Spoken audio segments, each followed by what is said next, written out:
Welcome to another In Wheel Time podcast, a 30-minute mini version of the In Wheel Time car show that airs live every Saturday morning, 8 to 11 a.m. Central.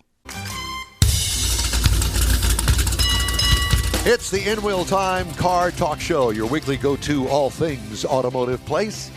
Ahead, we got some features you'll find interesting, along with stories making automotive news headlines this week. And we got our special roundy round guest, Rodney Rodriguez, coming just a second or two. Howdy, along with Mike out of this world, Mars, King Conrad DeLong. We need more Jeff Zekin. I'm Don Armstrong. Thank you very much for joining us on this chilly Saturday. Joining us right now from the world of roundy round racing and other kind of racing too, Mr. Announcer himself, ladies and gentlemen, Mr. Rodney Rodriguez. Hey man, how are you doing? Good to see you.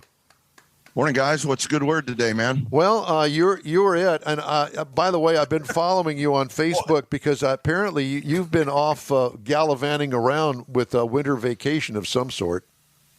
Yeah. Spread my wings and flew out to Wyoming. Man, that was some good stuff. I've never been in cold like that before, guys. How cold was it?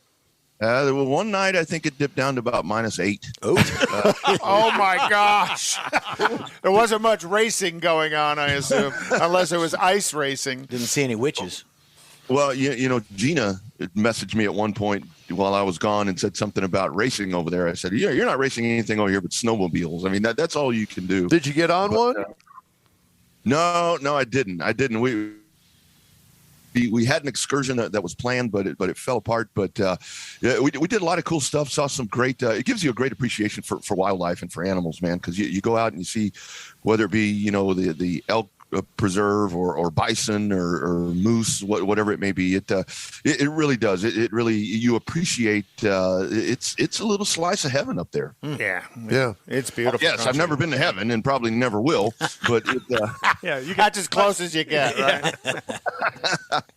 yeah. So- like Conway Twitty, I may never get to heaven. So has your play-by-play announcing at these races expanded? I mean, it seems to me like you're doing more and more stuff these days. Yeah, a lot of dirt tracks here in Texas, and of course, obviously the Mobile stuff. But given the opportunity, I like to get out to whether it be Texana Raceway Park over in Edna, or of course Cotton Bowl, Heart of Texas in Waco. I know Corpus Christi, their racetrack, they've undergone a ownership change and so forth. Now it's called the South Texas South Texas Race Ranch, I think is what it's called. So Are they going to be investing in it to improve the facilities? Yeah, that place is a little hidden gem, if you ask me. I've always said Corpus Christi is just a strong race town. Corpus Christi and Houston, honestly, are two just so rich in tradition with dirt and asphalt racing. And with that Corpus Christi track, they've got a bar there. They've got a little bar where you can do stuff other than racing. And I think that's so important and imperative these days with racing, because the racing in and of itself is just not enough, unfortunately, anymore, because people want to be entertained. I mean, they want more than cars going in a circle. Well, Corpus Christi, isn't that the home of the Labonte family? Yes. It is. Yeah. Labonte Park right there on Yep. 37, right, Yep. right as you get to town. And the unfortunate thing is the Corpus Christi Speedway, which is the quarter-mile high-banked, been in operation since 1949, that was recently sold to a salvage yard. So if you go by that location now, they're tearing it apart. So hopefully this other will energize things. I don't know if we mentioned this the last time we talked to you, but you had a guest spot on a couple or three Lost Speedway episodes on Motor Trend. Or I don't remember what network it was on, but I saw you and I'm going, hey, I know him. Yeah. That were great pieces. And I bring it up because this week I'd run across another video that somebody had done. It was off of a cell phone up there at Texas World Speedway, and you spent some time up there, and they're now encroaching on the actual racing surface, from what I understand. Yeah, that's Lost Speedways. That's actually on Peacock. Peacock. Okay, yep. And that right there, it's just it's 600 and some odd acres is what that place encompasses, just with with everything, from Highway 6 straight on back. So if you look at it now, they started working on the backside in the Southern Point, subdivision, whatever it's called. They started that community. They've got a lot of houses in. I would say there's probably over 150 units that were in February when I was there, and now they're really working towards that back straightaway to where they've taken over the road course that actually went outside of the backstretch. Yep. That's gone. But now with TWS, it's you've got part of the back straightaway. You got a big hole between turns 3 and 4, and turns 1 and 2 are about gone. Front straightaway ends right at about the entry of where turn 1 was. So they're definitely moving towards the racetrack in and of itself. It's just a matter of time. It up. Too bad they're not going to incorporate any pieces of the track into the community. Well, I heard that they are going to actually try to work the sign in there. Yeah, supposedly in the park. They're going to do maybe some pieces there from the racetrack, but it's the street names over there. I don't remember them all, but within that Southern Point community, they've got street names in there, but the street names are like Le Mans and all of these weird ones. I mean, there's one street that's Darlington. I guess that would be okay, but I mean. With that, you need to have like A.J. Foyt Drive and Johnny Rutherford Way or something like that. I mean, you bring some of those names back. Yeah, absolutely. But speaking of these tracks that have closed down, that track in itself, I think, was doomed from the very beginning because of its location. Right. And I know that they tried to get people to come in from Houston and Dallas and San Antonio and Austin, and I understand why they thought that would be a good idea, location. poor but execution. it just didn't work. But there are a lot of tracks that are around, and especially we'll just kind of keep it here in Texas, that are viable, but there's no money to keep them in a situation where you can still race on them, and they close down, and that's the end of them, and they may just be sitting there waiting for somebody to come along, kind of like what Gina has done over there at Mobile Raceway, and that is a wonderful track, and the crowd is still there, and the car count is huge, but I can't go from Houston to Mobile on the weekends to watch racing. We need something like that here. Yeah, and it's, there's racetracks sitting around. I mean, San Antonio is sitting, and that's a place where in its time was just such a speed plant and just great names that roll through there. But and the challenge is, now you're going to get me on my soapbox. I mean, the challenge is for the racetrack owner, or for the racetrack operator, is that they don't actually own it. And we see so many tracks where you get whether it be a promoter, a promotions group that come in and they take over the helm, but they can't actually having the funds is one thing to be able to invest it, because you've got to pay rent, you've got to pay a lease, whatever it is that you have to do. But to build that infrastructure in there, I mean, to be able to build that track and continue to add to it, and that's where. These tracks sit out in the winter here, in the summers. I mean, it's hot. These places get so beat up. Asphalt gets beat up and dirt surfaces and everything. They require a lot of work. But when you have a lease that you're having to pay, and then depending on what your track owner's interest is, I mean, there's a lot of folks where you get and nobody in particular here. I'm just talking about across the state. Very, very generic situation to where a track owner, they don't give a damn about the racing. I mean, it's mailbox money for them. It's mailbox money. Get a piece of the beer stand, get a piece of the concessions. It's just money they have coming in. They don't give a damn what the place. Well, and then the other problem is, when the track was originally built, it was probably in a little bit of a remote area, and then as the community moves in around them, all of a sudden the land becomes way more valuable than the mailbox money they're getting.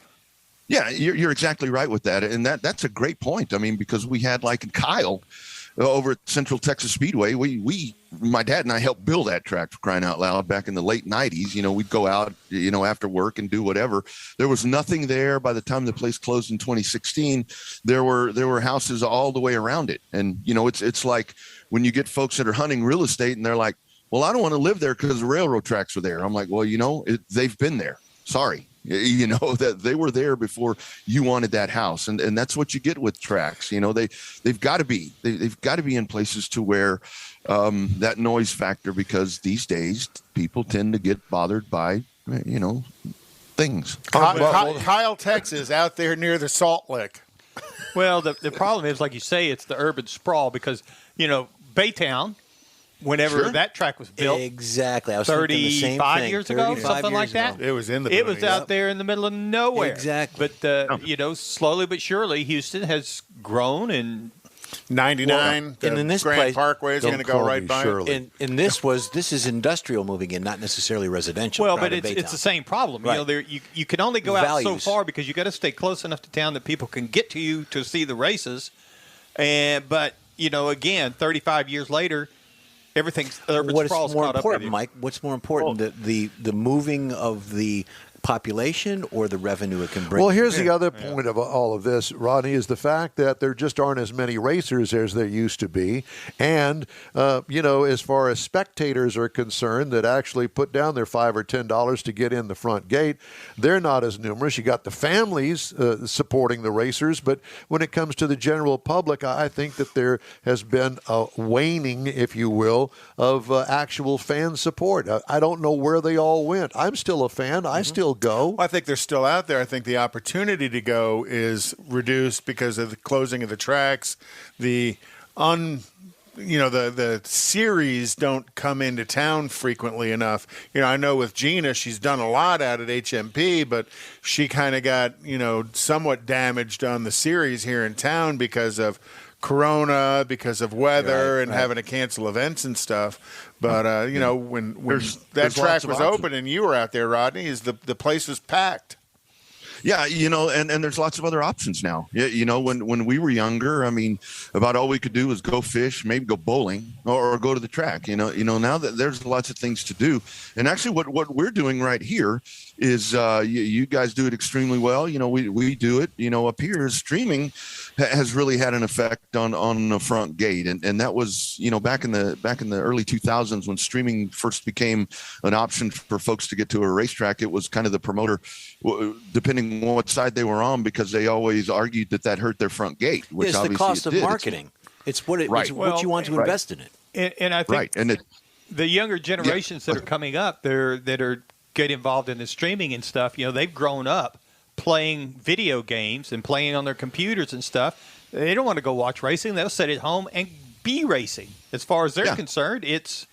And if I do want to watch it, I'll just find it online. Because odds are it's somewhere. Yeah, there's a YouTube video somewhere of it.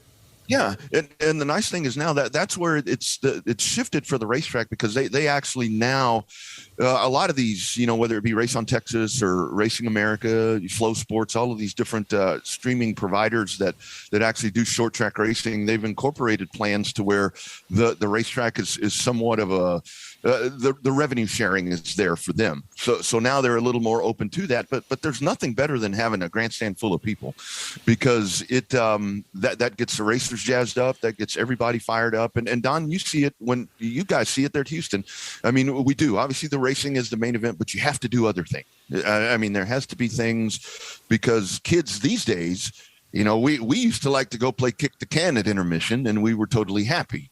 But kids these days, they want other things to do, Well, you may call it kick the can. We called it something else, but that's another story for another day, my friend. Well, I don't think that's legal anymore. It's hard to experience online what you can get from going to the track. For me, my favorite place to sit in a dirt race was the entrance to turn one and get whacked with the dirt clods as they go sideways through the turn, slinging dirt at you. That's what's wrong with you. Well, and then the smell of the oil, the smell of the fuel, gasoline and stuff.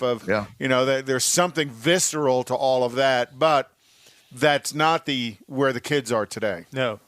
To me, it's kind of like going to watch a baseball game live versus watching one on TV. I won't watch it on TV. It's just not there. You don't have the sound, the noise. You don't have the feel. What you've got? And the other part.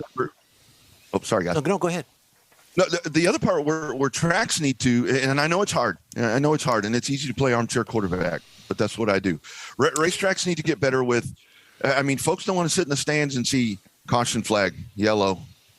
Just yellow. Just tooling around, idling around. Yeah. The point I wanted to make was that at Gina's tracks, when I go out there with Don, the young aged drivers in some of these heats. You got 13, 14, 15-year-old boys and girls out there running at 90, 100 miles an hour on a 5/8 mile track or smaller. That's what's to watch. Those folks there. It is. It's definitely a youth movement, and while old timers get torn on that, where it's like, oh, they're using their parents' money or whatever the case is, and so a lot of times that's true. But the whole thing is, you guys were you touched on it a while ago. I mean, we've got to have youth in the sport, because at some point we old timers we're not going to be around, and it needs to be these young folks that are going to continue to carry the sport in whatever manner it's going to be. Obviously, It's not like it was back in the 60s and 70s. But Rodney, I want to talk before we get out of time here. I want to talk about the Revved Up Sports Show. Yeah. And tell us when that's on and how everybody can get a peek at what you guys do. Yeah, Mondays at 6:30 p.m. Central, and you can go to Revved Up Sports Show Facebook page. That's probably the best place, like you were mentioning there. There's a YouTube page as well. You can actually go to RevvedUpSportsShow.com. Up at the top, there's a banner that says Livecast. Hit that, and it'll take you to one of the feeds. So lots of different ways to be able to access it. And we've got a great show coming up on Monday. We've got great talent from up north, great late model driver, Ben Rowe. He'll join us. Actually, I think Gina may be joining as well for some updates on the Gulf Coast. So it's really good stuff. We continue to just try to grow and hoping for a good 2020. And you guys talk about Texas short track racing, mainly Texas short track racing. I know that since you've been going over to Mobile, that you brought that in as well.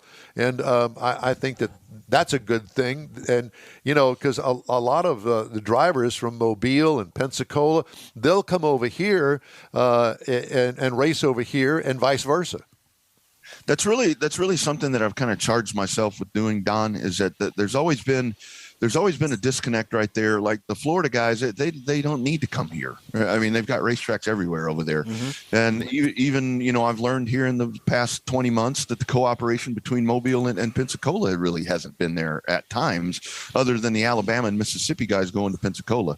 But I really want to try to get Texas into the Gulf Coast. I mean, because we obviously on the pavement side, there's Houston, and that's it here in Texas. Dirt is doing just fine. They've got their group right there, but we need to wedge Texas in there and get all of this coast to where everybody's working together and trying to have really good quality shows on the asphalt to draw fans together, get them on a stream, get them at the racetrack, whatever it is, just to continue growing this, because I need asphalt racing. I've got to have it. Dirt is great, but I've got to have asphalt racing. And like you said, Don, it's hard traveling hundreds of miles to go find it. Right. Yeah. Well, we don't have the money that you do, where you can fly into these cities. Your private jet. On your private jet over there from Austin over to Mobile and with the Kardashians. Yeah. You and the Kardashians are right up there at the top. Right. One thing, you talked about having the younger crowd and what they're going to take over. Who are we grooming to take your place, Rodney, or Don's place in the announcing and in the media side? Who is grooming that? Who do we have? There aren't, because that's like people call me, hey, can you come announce over here? And I'm like, well, I can't. I need to be over here. So we really do. I mean, Isaiah out at the racetrack, he's ready. Yeah. Our little friend Isaiah, he's ready. Yeah. And Conrad and I are going to call in Monday on your show. Good. We're going to. Yeah, that's right. Yeah, you guys need to do that. Yeah, I'd love to have it. Yeah, the dump button is real close by. See, there's that. We've got the bell. See, we've got the bell. You got the bell. One of those too. We got ours isn't painted though, but we've got one. Just wanted to let you know, Rodney. It's great to talk to you, my friend. I think we lost him. No, we didn't. No, he's frozen in time. Yeah, and so I don't know. He's frozen with a bell in his hand. Thanks for joining us. Yeah, exactly. So, Rodney, what a great way to end that, huh? Sorry. Oh God. Technology. Yeah, technology is great. Yeah. Signal went haywire. Rodney Rodriguez, the Revved Up Sports Show, and go online. I posted a link on our Facebook page for him. Good. And by the way, we'd love to hear from you. All you have to do is shoot us an email. The address is info@inwheeltime.com if you have questions and especially comments. We love to hear comments, especially the bad comments. Love those. By the way, next hour we're going to have Rochelle Salinas from the Houston Auto Show. That's the Houston Auto and Boat Show this year. That ought to be interesting. And I did want to mention once again that we are going to do a special broadcast from there on Thursday. I don't know what the date is. It's the end of the month is when the car show's coming. And Mr. Mars, do you know the date right off the top of your head? No, he doesn't know either. No, yeah, worthless. You don't know the date. You don't either, Tom. No, I apparently, don't. I admitted it though. It's the 58th. I admit it. I have a book for that. You need to put your microphone on because we can't hear you. No, he was going to do something And else. I will tell you when the date is right now, as a matter of fact. It's going to be on January the 27th, Thursday, and we're going to do a remote broadcast from there. I think it's going to be from noon to 3. Isn't that what we decided it was going to be? That's correct. That's correct. And then we just found out this week that we're going to do our regular Saturday broadcast from there, Mr. Sleepy Time. Okay. And we're going to do our regular Saturday broadcast from there on the 29th, and that's going to be in the morning from 8 until 11 like we normally are, live. And they open at 10. And they open at 10. When the door opens up, come run to us, and we'll put you on the air. Yeah. No. but thanks for the offer anyway. We can do some headlines now. There's a feature that I wanted to get in, and I just thought that this was an interesting story from Automotive News, and I think that you may get a chuckle out of this. Well, maybe not. An employee of a Ford dealership in Jacksonville, Florida, is facing a felony charge after he was arrested last week for impersonating an officer after using a service vehicle to pull over a car, according to police. The Chevrolet Camaro in for service belonged to the Green Cove Springs Police Department, which had left it at Duval Ford so police lights could be installed. And then on December 30th, Duval Ford employee Fernando Torres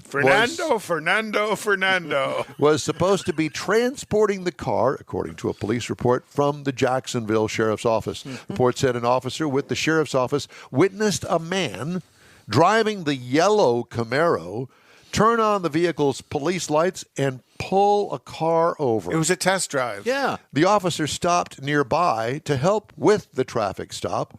When the man in the Camaro saw the officer, he drove off, according to the report. The officer said in the report that the incident was puzzling. It's a good word. He says, I believe it to be suspicious for another officer not to wait and notify me that my efforts were appreciated, the officer wrote. The officer then ran a search of the Camaro's license plate and learned the car was owned by the Green Cove Springs Police Department, leading to the eventual discovery that it had been used by a Duval Ford employee. There's the problem. They brought a Camaro to a Ford dealer to get the lights installed. Poor Fernando. Torres should have been a Mustang. Mr. Torres was arrested on January 4th and charged with unlawful use of blue lights and false impersonation of officials. So is that a blue light special? It is a felony, is what it is. To protect and He was service. out on bail with no trial date set yet. Torres was fired by Duval Ford. Duval Ford president Alex Graham said hired in by an the email, police department. said in an email to Automotive News that the dealership, quote, fully cooperated with the Jacksonville Sheriff's Office. End First time they've done that. That's a great story. Isn't that a great story? I'm going to post a picture I got this week of a Mercedes-Benz 300 SL, like a 56 or 57, that a technician was out test driving. Wait till you see this picture. Oh, okay. It's kind of like Ferris Bueller's Day Off. Pretty much. With the Ferrari. Yeah. I wonder where that actual Ferrari is today. Well, that actually wasn't a Ferrari. Yeah. That was a makeup. Yeah, That was a stunt double. car, yeah. Where is that car today? I don't know. We'll have to look for it. I bet you our friend that we met, Mr. Hollywood Cars, I bet you he would know. It might have been one of his Might have been cars. one of his cars. Exactly.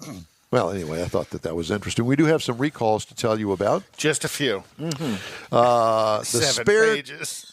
the spare tire incompatible with accessory wheels on the Chevy Silverado 1500 from 2019 to 2021 and the GMC Sierra 1500 from 19 to 21.